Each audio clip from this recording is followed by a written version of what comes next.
caso criminal. Era la 1 de la madrugada de una noche clara de primavera, cuando el Departamento de Bomberos del Condado de Cayuga, en Nueva York, recibió una llamada de emergencia. Una granja ardía en llamas. Todo el frente de la casa estaba en llamas. Los bomberos y la familia estaban allí. Todos nos preguntábamos, ¿cómo pudo suceder? ¿Qué fue lo que pasó? ¿Y dónde estaba Sabina? Era la gran pregunta. ¿Dónde estaba? No estaba allí. La trabajadora social Sabina Kulakowski vivía en esa casa, pero no estaba adentro. Al día siguiente, la escena que se encontró fue espeluznante. Algo me llamó la atención. Al principio pensé que era un venado o algo así. Era de color beige. Era el cuerpo de Sabina, desnudo y horriblemente golpeado, a pocos metros de la casa. Miré hacia allí y tuve que avanzar un poco. Y entonces me di cuenta de que era ella, de que era un cuerpo. La noticia de lo sucedido llegó a los familiares y amigos de Sabina. Al día siguiente estaba en el trabajo y Mike Mancini, el supervisor de servicios sociales, me llamó por teléfono y me dijo: tengo malas noticias. Una de sus amigas, Sabina, fue asesinada. Por supuesto, me quedé sin palabras, le hice un par de preguntas y luego empecé a pensar. Fue un crimen brutal y desconcertante, y nadie podía imaginar por qué había sucedido. Ella era simpática, alegre, amistosa. Solo tengo elogios. Todos la amaban. ¿Quién podría querer matarla? No tenía enemigos. ¿Quién lastimaría a alguien así? ¿Quién querría lastimarla?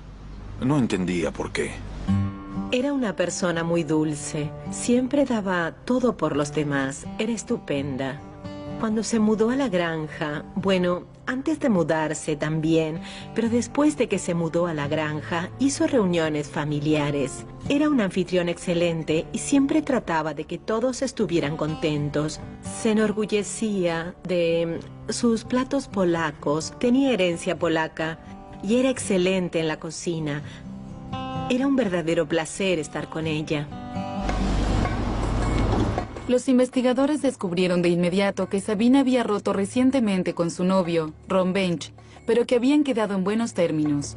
Ron incluso le permitió quedarse en la casa de campo que compartían, que era propiedad de la familia Bench. Sin dudas, no había ninguna razón que explicara la crueldad del ataque. Fue un crimen horrible. Esa pobre mujer estaba golpeada y llena de hematomas. Fue algo horrible. En la pequeña comunidad agrícola de Aurelius, Nueva York, la noticia del asesinato conmocionó a todos. Estábamos impactados y estábamos enojados. Esto sucedió en las afueras, en la zona agrícola. Algo totalmente inesperado. No ocurren cosas así en nuestra zona. Fue algo realmente impactante. Para la policía y el departamento de bomberos locales, la escena del crimen era abrumadora. Nos dimos cuenta de que necesitábamos ayuda. Éramos una organización pequeña y la escena era... Teníamos un cuerpo totalmente desnudo, cubierto de sangre. Los oficiales lograron determinar que el fuego se había desencadenado intencionalmente. Se encontraron rastros de gasolina cerca de la entrada. Parecía un esfuerzo por ocultar un crimen en el interior de la casa, pero curiosamente, el cuerpo de Sabina apareció afuera. Entonces, el detective Cowecker descubrió algo que parecía ser importante. Descubrimos marcas de dientes en el cuerpo. No sabía exactamente qué había pasado en esa casa, pero Sabina tenía marcas de mordidas en el cuerpo. Y me pareció que tal vez había sido una especie de acto sexual perverso. Cerca del cuerpo de Sabina encontraron más pruebas. Una camiseta roja y la huella de una bota aproximadamente talla 46. Probablemente salió de la casa usando solo una camiseta. O tal vez tomó la camiseta para cubrirse con ella. No había ninguna otra prueba entre la casa y la calle más que esa camiseta. Y había algunas señales de que allí había sido asesinada y apuñalada muchas veces hasta que murió. La autopsia reveló más detalles. Sabina tenía numerosas mordidas y además había sido golpeada, estrangulada y apuñalada. Fue un crimen de violencia extrema, un crimen pasional. Y con el avance de la investigación, los detectives encontraron rápidamente a un posible sospechoso. Desde el primero, segundo o tercer día, se concentraron básicamente en Roy Brown. Las primeras pistas los condujeron a un hombre llamado Roy Brown. Yo era un padre soltero, trabajaba vendiendo suscripciones para un periódico y supongo que era el tipo al que no le importaba nada. No me importaba nada de la ley, tuve muchos enfrentamientos con el juzgado familiar y todo lo demás. Conocí la diferencia entre la justicia y la injusticia. Que Roy fuera sospechoso tenía sentido para los trabajadores sociales colegas de Sabina, que a menudo trabajaban con situaciones familiares complicadas. Ya tenían experiencia con él. Había sido arrestado por llamar al Departamento de Servicios Sociales y amenazar con matar a los ocupantes del edificio de oficinas del condado de Cayuga, donde estaba la dependencia del servicio social. Antes de esa llamada, se habían llevado a la hija de su casa. Había sido declarado incompetente por varios motivos y no querían que ella viviera en esa casa. Roy me llamó y me dijo, alguien saldrá herido si no me devuelven a mi hija. La amenaza, nunca la olvidaré, fue: dejen de molestar a mi familia. ¿Quieren que vaya a visitarlos armado con una ametralladora? Roy Brown pasó un tiempo en la cárcel por esas amenazas. Lo liberaron unos días antes de la muerte de Sabina y estaba furioso por la injusticia de su situación. Estaban equivocados. Las personas con poder siempre abusan de él. Pero yo no pensaba quedarme con los brazos cruzados como todos los demás. En una entrevista exclusiva con Caso Criminal, él habló de esa época. En ese momento estaba fuera de control, por así decirlo. Roy admitió que en esa época muchos lo veían como un hombre rudo y agresivo. Cuando las cosas no están bien, no puedo evitar ponerme algo agresivo. Creyeron que como había ido a la cárcel por ser violento cuando salió, eligió a alguien al azar y lo mató.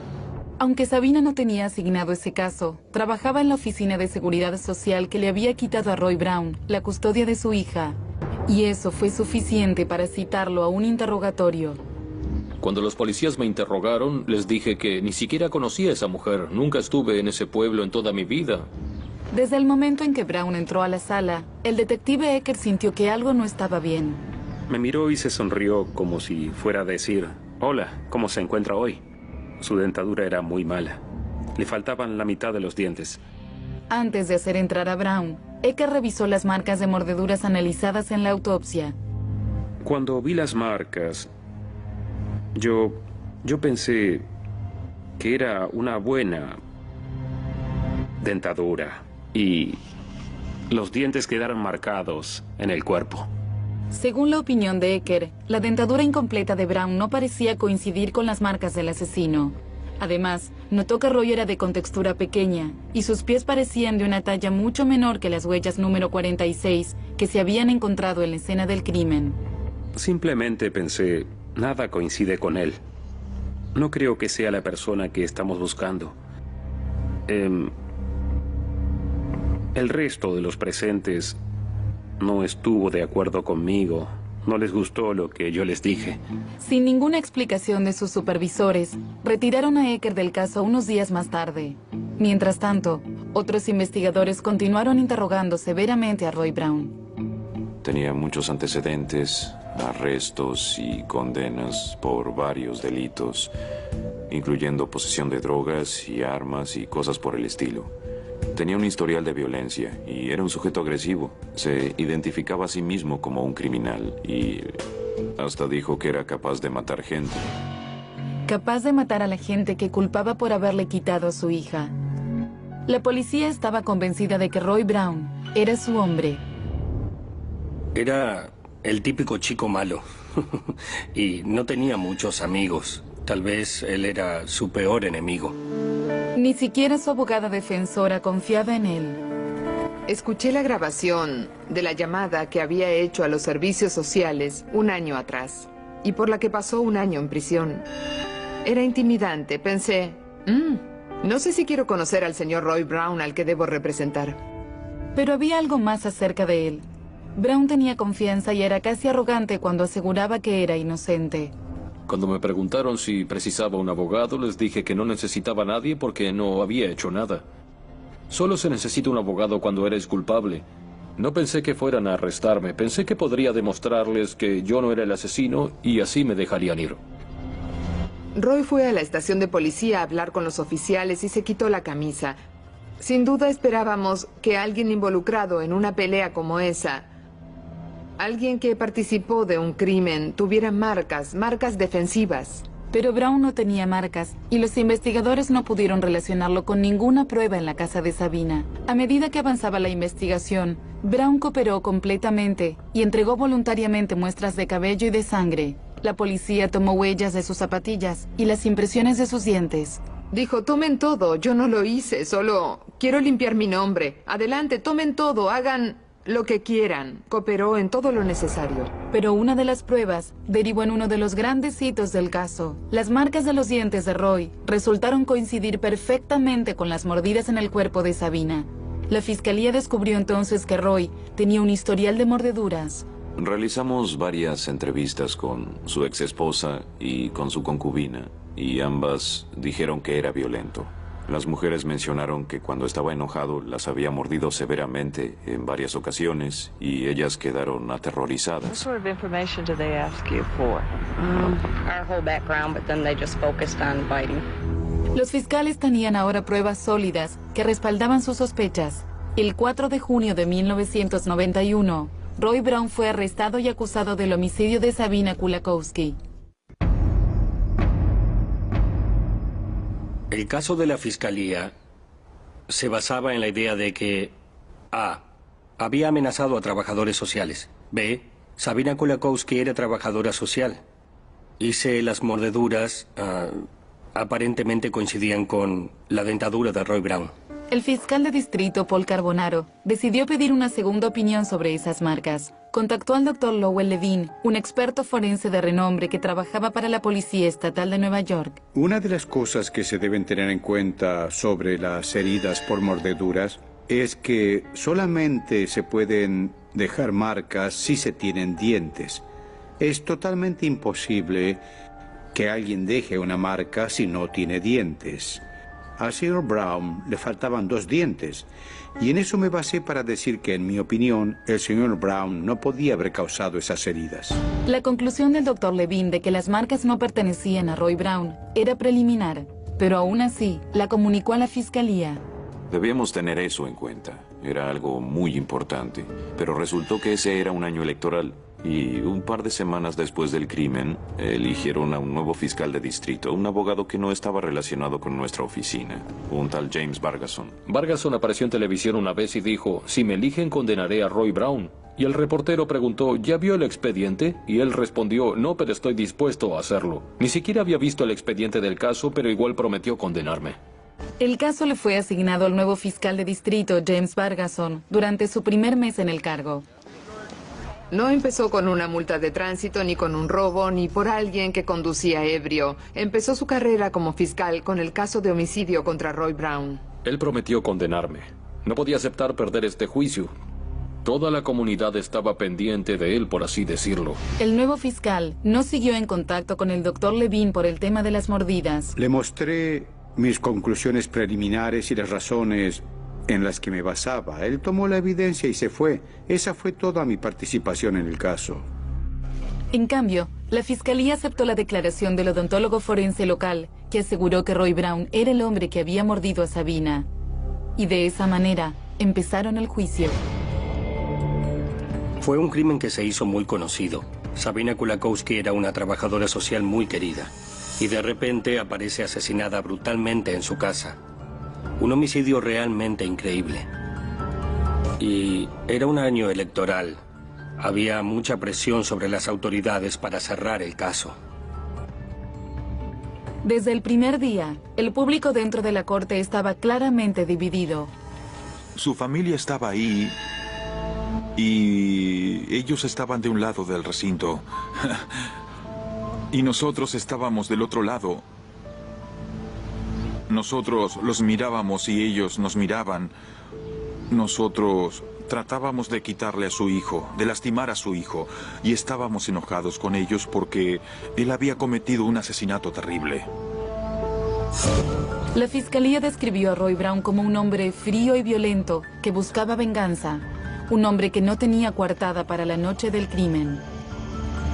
La coartada no era buena, era muy sospechosa. Dijo que estaba ebrio, lo que resultó ser cierto, y que cuando se enojaba con las mujeres, las mordía. 2 más 2. Todo parecía coincidir, y los fiscales consideraron que las pruebas de las mordidas, ese primer informe del odontólogo local, completarían la ecuación. Luego dio su testimonio el experto Dr. Mawson. Presentó superposiciones de las marcas de mordidas y se las entregó a los miembros del jurado para demostrarles que las mordidas coincidían con las muestras de Roy Brown. Cuando superpusieron las muestras de las marcas, ambas parecían coincidir. Luego, la fiscalía presentó otro testigo, un hombre que había estado en prisión con Roy. El hombre se llamaba Gordon Wiggins y aseguraba que había estado un tiempo en la cárcel con Roy. Declaró que Roy lo había llamado y que supuestamente había confesado el crimen. Dijo, lo llamé por teléfono desde la cárcel y él me confesó su crimen. Era un criminal buscado hasta el día anterior. Luego se convirtió en el testigo clave del juicio. Finalmente quedó libre. Tenía cargos por delitos graves, él y sus amigos. Y logró librarse de ellos inventando toda esta historia. Durante el testimonio, Roy permaneció en silencio, pero no disimuló su enojo. Todo eso era una farsa. Tenían todo planeado y también organizado. Se veía culpable. Era un hombre de aspecto desalineado. Tenía antecedentes de alcoholismo. Era parecido a Charles Manson. Su abogada no lo llamó a declarar, pero él igual se paró y dijo, no lo conocía, todo es un error, pero ni siquiera se defendió a sí mismo. Apenas unos días antes del juicio, los abogados defensores se enteraron de que la fiscalía había descartado al Dr. Levine como testigo después de que él determinara que las marcas de las mordidas no pertenecían a Roy. Eso parecía ser una debilidad en el caso de la fiscalía y una oportunidad única para ellos. La defensa buscó entonces a su propio experto dental, alguien con una reputación inigualable. Ese testigo era uno de los expertos más reconocidos del país, el Dr. Campbell. Él asesoraba al FBI en ese tipo de casos y declaró que no había forma de que las marcas pudieran coincidir porque, sinceramente, a Roy Brown le faltaban 2 dientes. Con ese testimonio tan contundente, las cosas empezaron a cambiar para el acusado. Me faltan 4 dientes superiores. Si yo mordiera a alguien, tendría las marcas de un conejo. La defensa sintió que había desbaratado la única pieza de evidencia que conectaba a Roy con el crimen, y se sintieron optimistas sobre sus posibilidades. Nunca pensamos que las cosas se pondrían difíciles para Roy. No tenían un testigo clave, solo tenían testigos sin importancia y un informante convicto. Según el detective que había comenzado la investigación, el juicio confirmaba sus primeras conjeturas sobre la evidencia. Mi opinión era que ningún juez del mundo ningún juez del condado iba a condenar a ese hombre. Él saldría en libertad.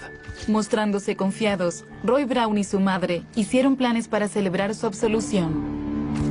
Su madre preparó pasta con albóndigas para después de la absolución. Irían a su casa a almorzar luego de que la verdad saliera a la luz y lo declararan inocente.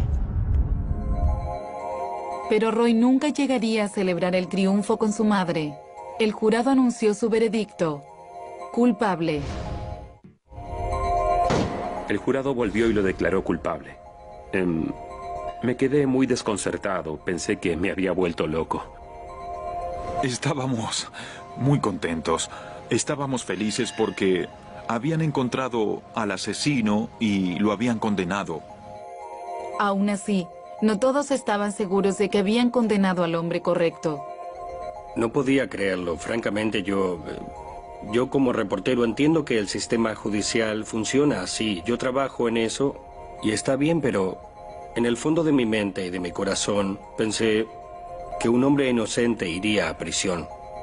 El veredicto logró alterar a sus defensores, pero Roy Brown se siguió mostrando desafiante. Roy dijo, soy inocente, no lo hice, e inmediatamente volvió a repetir, soy inocente, yo no lo hice, es un error, es un terrible error. Cuando el presidente del jurado anunció el veredicto de culpable, Roy quedó en shock. De 25 años a perpetua. Era 25 años a pena de muerte para mí porque no aceptaría salir bajo palabra por algo que no hice. Le molestó mucho que la gente creyera que él había cometido ese horrible crimen. Quería limpiar su nombre. No solo no quería ir a prisión, sino que quería que la gente no creyera que era esa clase de hombre, que sus hijos no creyeran que era así. La defensa solicitó una apelación. Éramos optimistas sobre la apelación, aunque no muchas apelaciones lograban revertir una condena por homicidio. Fuimos a la corte y confirmaron el veredicto. Una de las llamadas más difíciles que tuve que hacer en mi vida fue para decirle a Roy lo que había sucedido, que habían confirmado su condena. Perdió en la corte otra vez. Su suerte parecía sellada. Roy Brown estaría encerrado por un largo tiempo. Pero entonces, sucedió algo notable. La vida carcelaria transformó a Roy. Ese hombre rudo y alcohólico se convirtió en un consejero de rehabilitación que ayudaba a los demás internos. También se volvió un hombre profundamente religioso. Encontró a Dios mientras estaba en prisión y que compartían que era propiedad de la familia Bench. Sin dudas, no había ninguna razón que explicara la crueldad del ataque. Fue un crimen horrible. Esa pobre mujer estaba golpeada y llena de hematomas. Fue algo horrible. En la pequeña comunidad agrícola de Aurelius, Nueva York, la noticia del asesinato conmocionó a todos. Estábamos impactados y estábamos enojados. Esto sucedió en las afueras, en la zona agrícola. Algo totalmente inesperado. No ocurren cosas así en nuestra zona. Fue algo realmente impactante. Para la policía por los demás, era estupenda. Cuando se mudó a la granja, bueno, antes de mudarse también, pero después de que se mudó a la granja, hizo reuniones familiares. Era un anfitrión excelente y siempre trataba de que todos estuvieran contentos.